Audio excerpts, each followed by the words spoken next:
Hello and welcome to another episode of Crushing Comics. I'm your host Peter and we are here to fall in love with my comic book collection all over again. I already have the next one picked out right here to open.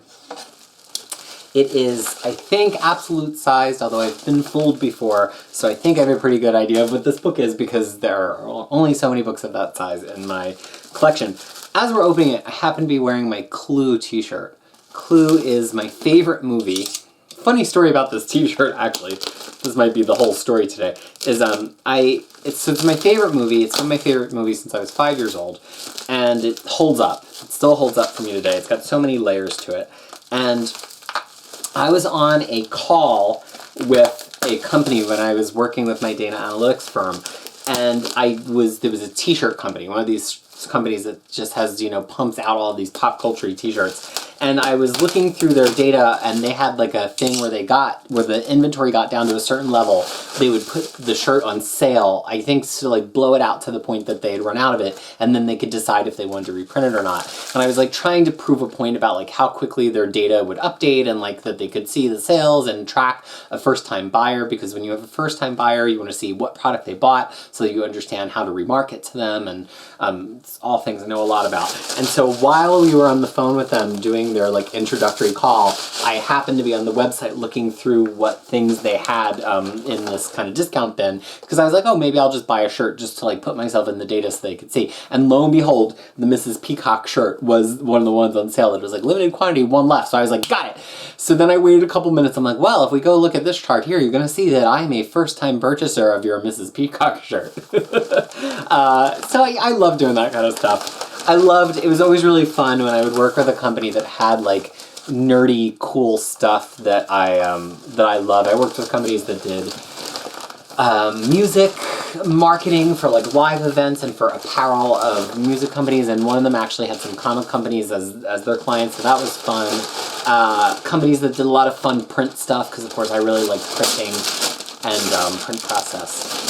So definitely an amazing, amazing experience, and I learned a lot about data and marketing. And here we have my last Sandman Absolute. It is Sandman Absolute number 4. Now there is a Sandman Absolute number 5, actually, and that Absolute contains kind of errata and additional Sandman stories. I always debate if I'm going to get it. Maybe I'm going to get it. Like now that I'm actually reading them and I have them displayed proudly on my shelf, maybe it's time to get number 5. So this is number 4, and I have never read this far into Sandman in absolutes. However, at the time that I was originally collecting comic books, this was what was coming out in Sandman while I was originally collecting. And this was before I was a Tori Amos fan, but I had a concept of who Neil Gaiman was. I knew that Sandman was this cool literary version of what comic books could be. And I said to myself, should I be reading this? And of course, like, by the time I think this, the first arc that there is coming out that I have the opportunity to buy is the final Sandman story, which is The Wake, which starts in Sandman number 70. So, like, classic me. I come in at the final frames. And this book collects from Sandman 57 to Sandman 75, which is the end of the series. And, Gaiman had no reason to end this. I mean, maybe he did, who knows.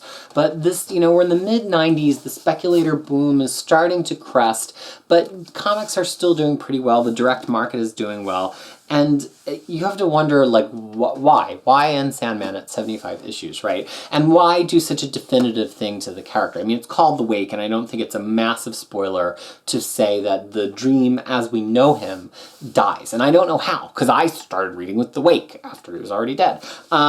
So I have no idea. I assume that Gaiman had kind of always planned it, but you have to think that Neil Gaiman was a very different person and a very different author in 1994 or 95 than he was when he started Sandman in 1989. We've talked about this. In 89, really, he was a somewhat notable journalist who had written some biographies and who had done Black Orchid for DC Comics. And at this point, he now is one of the most well-known comic authors. He's a award-winning, million-selling novelist for books like Good Omens with Terry Pratchett, and Sandman is not his main jam anymore, necessarily. So you have to wonder how much of it was him ready to move on with his life, and how much of it was that he just reached the end of this Sandman story. And so this was actually the first comic book of Sandman that I ever bought at the Wake. And, you know, I've talked a lot about how Sandman's art can be really inconsistent. I mean, here's a fantastic example of that. I'll bookmark this page to come back. So here's Sandman art that it's nothing like these glossy Dave McKean covers. It's nothing like my concept of what I ever thought I would find inside of a Sandman book. It's almost, I don't happen to know who this artist is, but it almost reminds me of Mike Mignola on Hellboy and how kind of like plain it is. And so part of me was kind of like, what am I going to find inside this Sandman that I've never read before? And of course, then I buy The Wake, which has really some of the most remarkable internal art inside of it. And so then I was under the impression that this is what all of Sandman looked like. I mean, this is gorgeous. And so I went for years thinking that that's what Sandman looked like. And then finally I had my awakening when I picked up these absolutes. I mean, gosh, these pages are just amazing. That this is not what Sandman looks like all of the time. So The Wake ends, and then there are a few issues after The Wake. And Sandman had become well known at this point for doing these very differently styled issues. It's how it originally won its Nebula Award, and Gaiman had gone back to the well several times with different Shakespeare stories, with different collaborators to present things that didn't really look like your normal comic book. And so he does that again for the last few issues here. Exiles and Sandman number 74 is told in the style of a prose story with illustrated work in the manner of Japanese illustrated. I don't know really what the art form is called, if they would be woodcuts or if it would be ink drawings or painting, but this does not look like your typical comic book, your typical American comic book. So he tells that story, and then I believe he ends on 75 with a Charles Vess story to put a little coda on one of his Shakespearean stories with Sandman. And this features Sandman in his writing of The Tempest. One of my more favorite Shakespeare plays. I'm not a major Shakespeare fan, but I do love The Tempest. And that is where Sandman leaves off. Now, DC knew that they had a pretty big hit on their hands with Sandman, and so they do want to kind of continue making Sandman-related stuff with Gaiman's blessing. And so a few things come out of this. There's a book called The Dreaming, which I guess follows the replacement Dream, because there's always got to be a dream, even if Dream dies. And then there's also Mike Carey's Lucifer, which follows Lucifer, a character we met all the way back in Sandman number 4, and his Kingdoms in Hell. That had not been well collected up until a few years ago. I'm trying to think of where it is on my shelf here somewhere back here. It might be behind some other comic books. But DC, and it's also 75 issues, I believe, as luck would have it. And DC actually released it in 5 pretty hefty trade paperbacks. And so that's pretty cool. And if you loved Sandman and you want to keep reading, that would be the way to go, because I don't believe they've comprehensively collected The Dreaming at this point. I don't know if there's the audience for it. Lucifer, of course, now has a television show loosely based on the comic book. And Mike Carey is a decent seller on his own, and the series was well liked. So that was going to sell, and I don't know if that's necessarily the case for The Dreaming. So with this, you would have a whole set of Sandman on your shelf in 4 absolutes. Now, that means you'd probably be spending hopefully less than $400. None of them are out of print, and there's no reason you can't get a Marvel or DC book that's in print for at least 30% off, if not more than that. But that means that you would have spent at least $280, and that's a lot of money to spend. You do have to realize there are also a pair of Sandman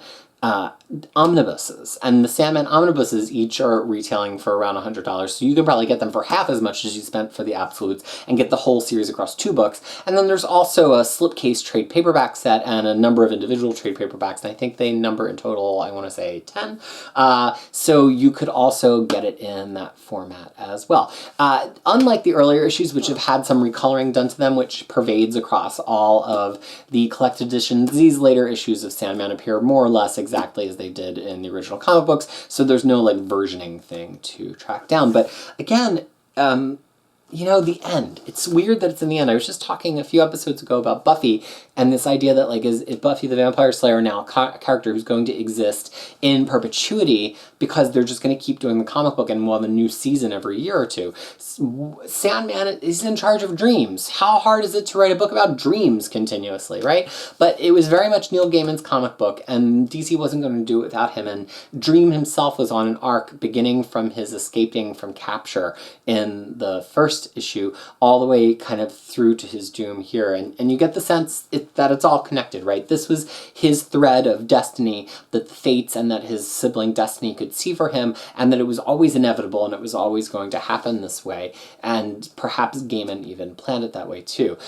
Would it have been interesting for him to hand over the reins to a succession of other authors and kind of just keep the dream adventures going? Maybe, but ultimately, like, would that have just turned into like just another comic book, right? I think it's so much more special to know when it's time to get off stage, and it's hard to know. Like, I'm somebody who hates quitting things, and like I would never be Neil Gaiman being like, okay, it's only going to be 75 issues. I would be saying, like, what is the longest anybody who's ever done you know, a single author comic book that started from 1, so don't count Chris Claremont getting on X-Men with 94, and then I would just keep doing it until I broke the record, and then keep doing it even beyond that. And it's funny, you see, you know, Brian Bendis has that with Ultimate Spider-Man, where he wrote Ultimate Spider-Man from 1, and then he kept writing it as it became Miles Morales, and then Miles Morales he kept writing when he came into the Marvel Universe, and then you have Dan Slott, who's been writing Amazing Spider-Man for just about as long as Bendis, and he actually said, now that it's been announced that Dan Slott is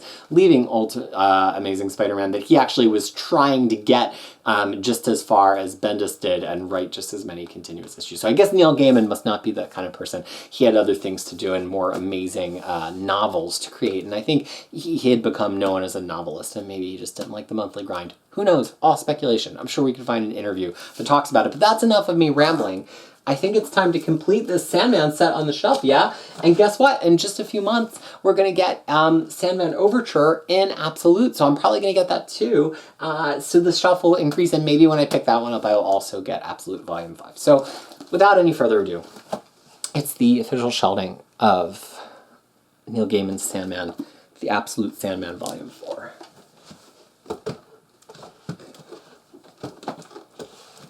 A little bit of turbulence there. Okay. Thank you so much for tuning in and listening to me talk about that comic. It's the last of my Absolute and Library Edition collection. From here on out, I am pretty convinced that it's Marvel straight through to the end. So please continue to tune in. We've got a few more books to open up here on Crushing Comics.